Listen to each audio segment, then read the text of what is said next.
নমস্কার বন্ধুরা, ভালোবাসার গৃহকোণে সকলকে স্বাগত। তোমাদের কাছে আবার একটা নতুন ভিডিও নিয়ে আমি চলে এসেছি। আজকে করব চিকেন বাদাম বাহার। তো তার জন্য চিকেনটা ভালো করে ধুয়ে নিয়ে একটু ম্যারিনেট করতে হবে। সেই চীনাবাদাম, কাজু বাদাম আর আমন্ড তিনটে ভিজিয়ে রেখেছি। এগুলো ভালো করে ধুয়ে নিয়ে টক দই আর একটা জয়িত্রীর ফুল একটুখানি দিয়ে এটাকে ভালো করে পেস্ট করে নেব। নিয়ে চিকেনটাতে ম্যারিনেট করে নেব। তাতে একটু লেবুর রস দেব, একটু ম্যারিনেট করে নেব। এগুলো সব করে তারপর আসছি তোমাদের কাছে। চিকেন বাদাম বাহারের জন্য কড়াতে একটু ঘি দিয়ে দিয়েছি। দিয়ে এবার এই লঙ্কাগুলো দিয়ে দিলাম।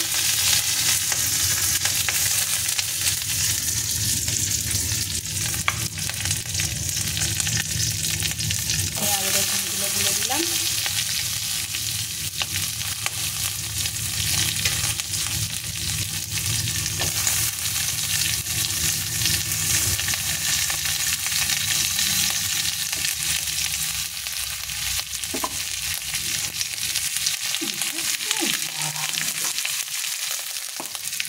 আর আদা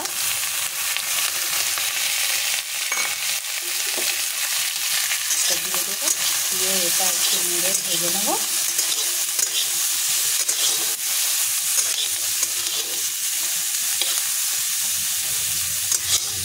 নেড়ে নেড়ে আর একটু ভেজে নেবো। নিয়ে তারপরে এটা ঠান্ডা করে গ্রাইন্ডারে পেস্ট করে নেবো। এগুলো ভেজে নিয়েছি, নিয়ে ঠান্ডা করতে দিয়েছি। আর কড়াতে সাদা তেল, আমি এটা সাদা তেলে করবো। সাদা তেল দিয়ে তাতে গোটা গরম মশলা ফোড়ন দিয়ে একটু চিনি দিয়েছিলাম, দিয়ে পেঁয়াজটা ভাজতে দিয়েছি। পেঁয়াজটা ভাজা ভাজা হলে ম্যারিনেট করা বাদাম দিয়ে দই দিয়ে ম্যারিনেট করা চিকেনটা এর ওপর দিয়ে দেবো। পেঁয়াজটা ভাজা হয়ে যেতে ম্যারিনেট করা মাংসটা দিয়ে দিয়েছি। মাংসটা একটু জলটা বেরুক, তারপর এই ভাজা মশলার পেস্টটা দেবো। এটা কিন্তু হলুদ দেব না, এটা সাদা সাদাই হবে। এই দেখো, এবার ওই ভাজা মশলাগুলো দিয়ে দেবো। এটা কিন্তু জল হবে না, এটা এইরকমই হবে। এবার এটা কমিয়ে আস্তে আস্তে চাপা দিয়ে ঢেকে এটা হবে।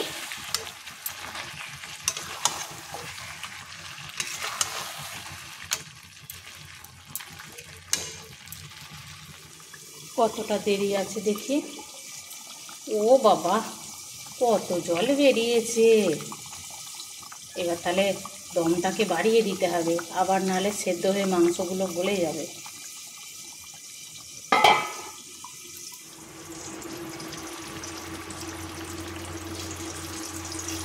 এবার হয়ে গেছে।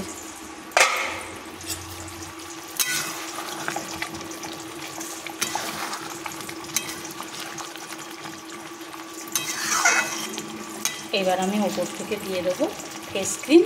তোমরা কিনতেও পারো, বা এটা আমার ঘরের তৈরি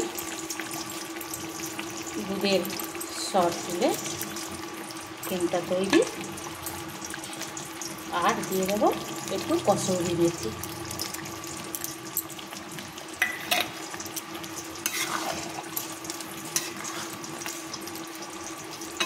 রেডি চিকেন বাদাম বাহার।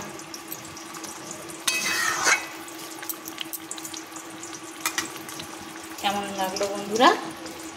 যদি ভালো লেগে থাকে পেজটাকে ফলো করে আমার পাশে থেকো, আর ইউটিউব থেকে দেখলে সাবস্ক্রাইব করে দিও।